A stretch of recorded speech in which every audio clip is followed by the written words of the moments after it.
Obrigado, vereadora Cláudia Guerra, a quem eu cumprimento em seu nome todos os integrantes da mesa virtual. Também cumprimento e parabenizo pela participação de todos os ouvintes que estão nos acompanhando pela transmissão ao vivo do YouTube da Câmara Municipal de Uberlândia e também interagindo no chat. Gostaria de parabenizar pelo brilhante debate até o momento, todas as contribuições, as elucidações, parabenizar em especial a fala da doutora Ângela pela defesa incisiva dos honorários sucumbenciais, verba consagrada e não revogada, como muito bem ela ressaltou. Vou pedir licença para compartilhar com vocês uma apresentação que eu fiz. Nós, como órgão técnico de assessoria parlamentar, nós fomos instados a nos manifestarmos quando demandados pela vereadora quanto à eventual propositura desse projeto de lei que foi apresentado e colocado em debate. Então, a gente pode ter como desfecho desse processo legislativo o fim ou a retirada desse projeto de lei. Nós podemos ter o projeto de lei levado à apreciação do plenário para votação, que poderá aprová-lo ou rejeitá-lo, e a gente ainda poderá ter a possibilidade de veto ou sanção pelo Poder Executivo e reapreciação pelo Poder Legislativo, com eventual promulgação do seu conteúdo. Então, nós estamos amadurecendo, é um projeto de lei que, quando consultado a assessoria parlamentar da vereadora, nós realizamos estudos a fim de evidenciar e subsidiar para a melhor decisão da parlamentar. Então, a minha contribuição aqui nessa audiência é uma contribuição eminentemente técnica. E aí, o nosso papel é problematizar a realidade envolvida em torno desse debate para que os vereadores destinatários dessa audiência possam melhor firmar sua convicção na hora de determinar ou deliberar a respeito desse aspecto da remuneração dos procuradores e do controle de legalidade. Começo a apresentação aí, vai ser uma apresentação rápida dentro do tempo que nos foi destinado, com uma citação do Dr. Rafael Carvalho, que é professor lá da Faculdade Estadual de Direito do Rio de Janeiro, que relata muito bem o papel da advocacia pública, que foi reconhecida pelo texto constitucional, seja lá nos artigos 131 e 132, que fala da advocacia pública, seja no 133, que fala da advocacia privada, como um elemento indispensável para a administração da justiça. E mais, o professor ressalta, e isso já foi reconhecido repetidamente nos precedentes, nos julgados dos tribunais, pela jurisprudência, a responsabilidade da advocacia pública em exercer um controle interno e da juridicidade dos atos estatais. Então, a própria existência da carreira do advogado municipal se justifica para que ele faça o controle de legalidade de todo e qualquer ato do poder jurisdicional. Nós precisamos distinguir aqui, como muito bem ressaltou a doutora Ângela, a diferença entre os honorários sucumbenciais, que são aqueles devidos em razão da atuação em processo judicial, esses com previsão no CPC, desses não se afasta e não é objeto desse projeto de lei, daqueles honorários de natureza administrativa, que foram trazidos à legislação municipal de Uberlândia por uma alteração sobre a Lei 11.968, que trata exatamente desses honorários, dizendo que no ato de inscrição do débito na dívida ativa do município, haverá incidência de honorários no montante correspondente a 10% do total da dívida a título de verba honorário. Então, prestem atenção, a lei municipal que instituiu isto deu contornos de encargo e disse que serão cobrados a título de verba honorário. Seguimos.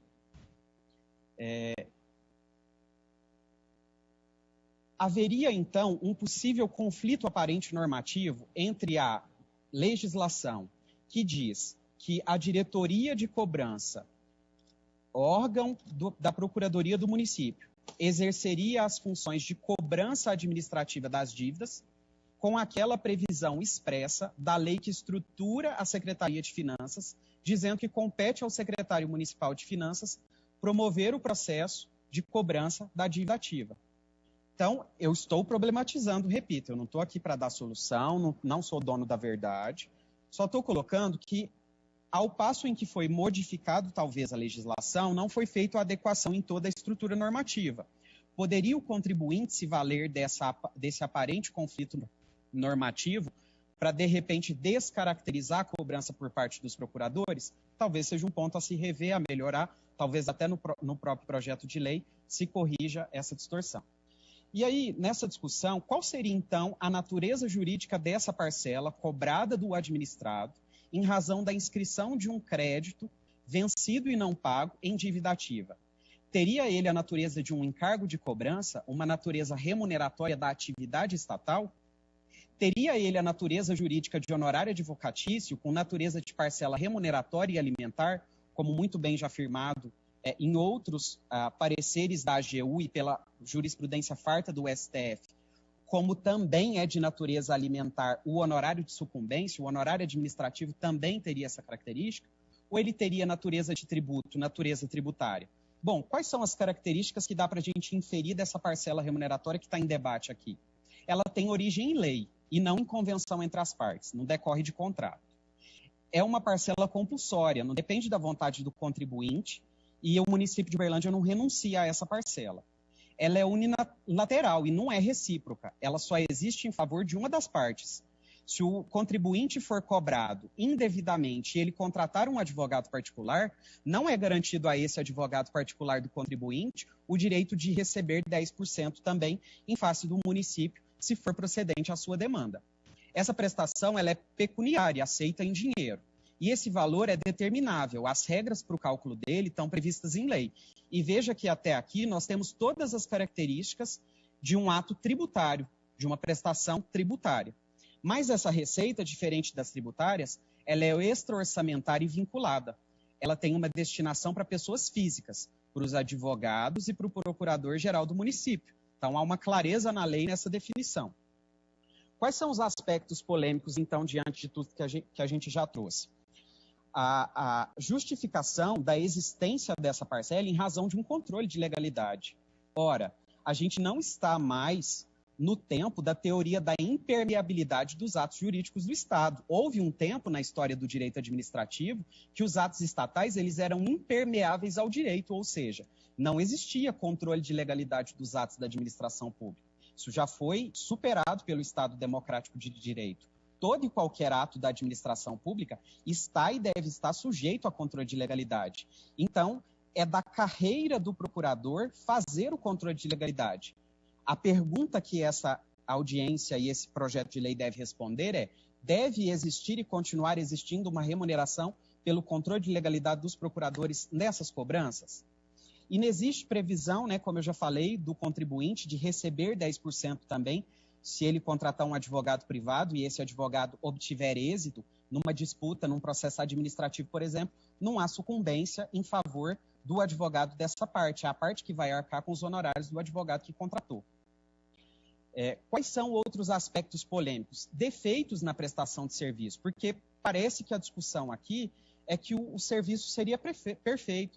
Eu quero reconhecer aqui todos os avanços que foram implementados com a constituição da diretoria de controle, legalidade e cobrança do débito pela Procuradoria Jurídica do município, mas persistem algumas vicissitudes que não foram superadas pelo controle de legalidade. Repita-se, o controle de legalidade do município de Uberlândia, ele é feito por amostra, ele não é universal, não se faz controle de legalidade de crédito a crédito, ele é por amostragem.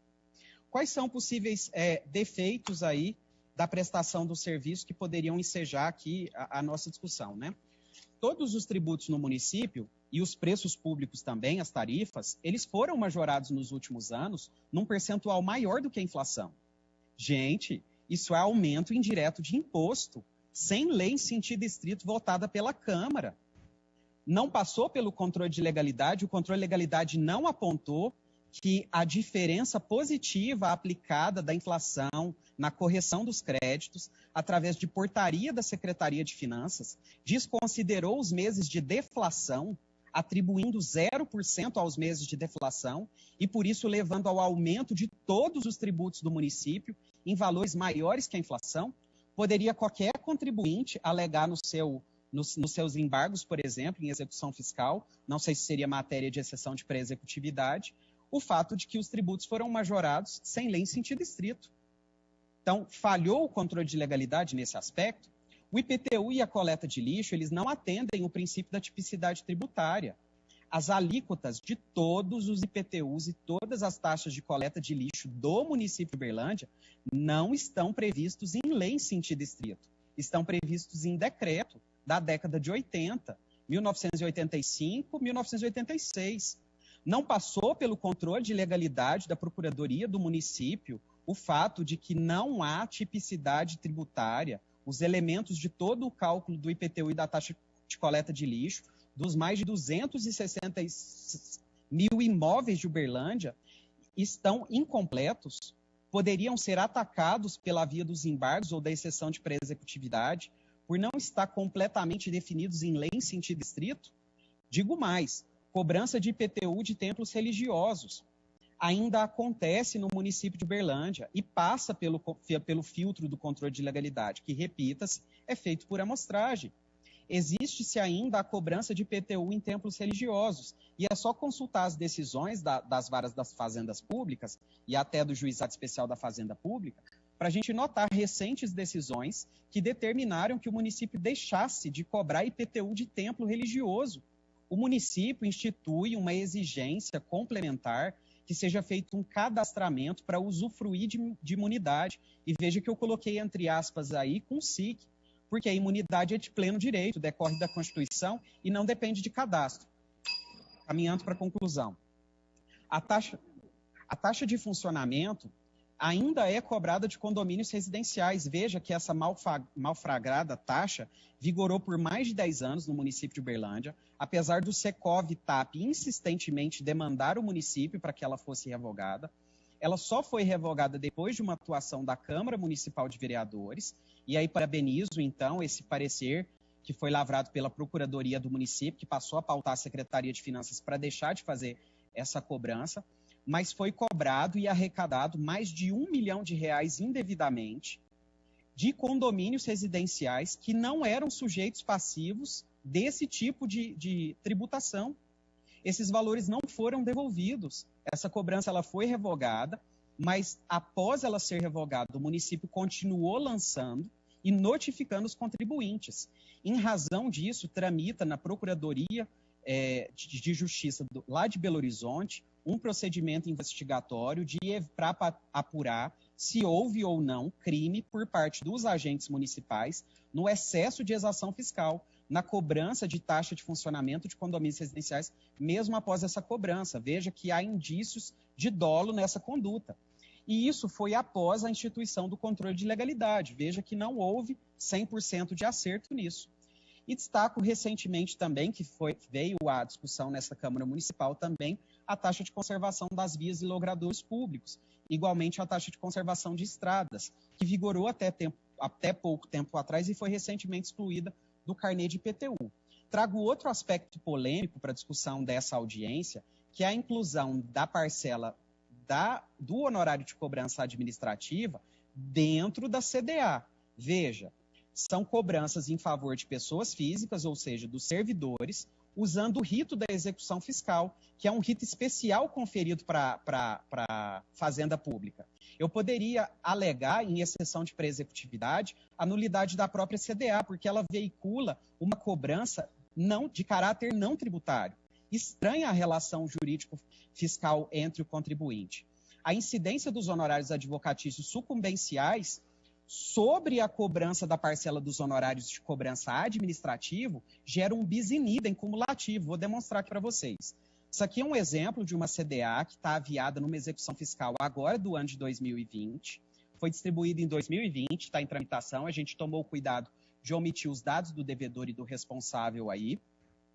Mas veja que nessa parcela a discriminação dos encargos de cobrança. E veja que traz a nominação de encargo de cobrança como a lei municipal definiu. Entretanto, em outra tabela dentro da mesma execução fiscal, a gente tem uma coluna relatando os honorários de cobrança administrativa. Somando todas as CDAs executadas nesse processo em análise, inclusive com os honorários de cobrança administrativa, chega-se ao valor total da causa de R$ 10.075. Sobre os R$ 10.075, a administração municipal está cobrando honorários de sucumbência judicial, ou seja, São honorários de sucumbência judicial sobre honorários de cobrança administrativa. E aí a gente tem configurado o bis in idem. Isso não é uma novidade do município de Uberlândia, não. Isso aconteceu no estado de São Paulo, já foi analisado lá, inclusive em segunda instância, e no mérito, o Tribunal de Justiça do estado de São Paulo definiu, na esteira do entendimento consolidado pelo STJ, que não cabe a inclusão de honorários administrativos dentro da certidão de dívida ativa. No voto do relator, ele inclusive disse que o rito especial da execução fiscal não comporta, não autoriza a inclusão de encargos a títulos de honorários advocatícios dentro da CDA. Entendo que as atividades supostamente extraordinárias do Estado no preparo do débito, na realização de cobrança amigável e na inscrição do valor em dívida ativa, já são ressarcidos por outros meios suficientes para recompor o valor dos tributos, tais como juro, correção monetária e multa. Ademais, a roupagem de honorários advocatícios não pode ser utilizada pela Fazenda do Estado para cobrar uma prestação de serviço público administrativo que se diz extraordinário. Então, isso foi refutado e afastado lá dentro do Estado de São Paulo. Precedente do STF, e aqui eu trago para fazer uma comparação, uma analogia. Isso é um recurso extraordinário, decidido com repercussão geral, relativo à taxa de expediente no município de Ouro Preto, mas ele repetiu um julgado de uma ADI da taxa de expediente do município de Uberlândia, onde o STF reiterou que os atos de emissão de guia, que é no interesse exclusivo da administração, como um instrumento de arrecadação dos seus tributos... Desculpa a interrupção. Com relação ao tempo, direitos iguais para todos, né, na audiência.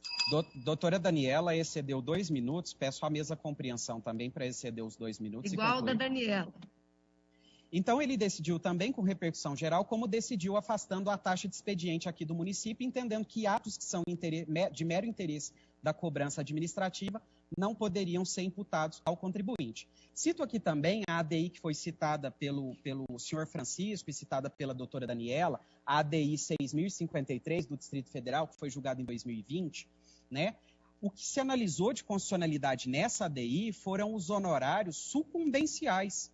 E parabéns ao STF pela defesa dos honorários sucumbenciais. São os honorários devidos em razão do exercício do ajuizamento de ação.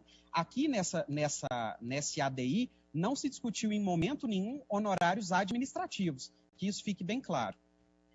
Houve também uma mudança legislativa importante e um precedente do STJ que dizia que aqueles honorários sucumbenciais previstos lá no Decreto-Lei de 1025/69, que são nas cobranças de créditos das autarquias e da fundação, como, por exemplo, os créditos previdenciários, estariam sujeitos a 20% de honorários de cobrança. E esses honorários, eles eram devidos quando o contribuinte fazia o refis, o parcelamento. O contribuinte desistia de qualquer questionamento e qualquer processo, inseria 20% de cobrança. E aí estava-se em discussão no STJ se poderia haver a incidência dos honorários de sucumbência. O STJ disse que os honorários de sucumbência já estão inseridos dentro desses honorários sucumbenciais previstos no Decreto-Lei 1025. Inclusive, a AGU desistiu desse recurso extraordinário mais recente, justamente por entender conforme isso. Então, quando há adesão ao programa de parcelamento da União, os créditos dos honorários de sucumbência já são inseridos nessa titularidade. Então, não tem esse bis in idem. E eram essas as contribuições, com todo respeito. Peço desculpas pelo excesso do tempo. Não sou dono da verdade. Nossa missão aqui é apenas problematizar e auxiliar o órgão parlamentar e contribuir com o debate para o melhor encaminhamento. Rodrigo, Agradeço, encerra, devolvo a palavra. Favor. Obrigada, Rodrigo.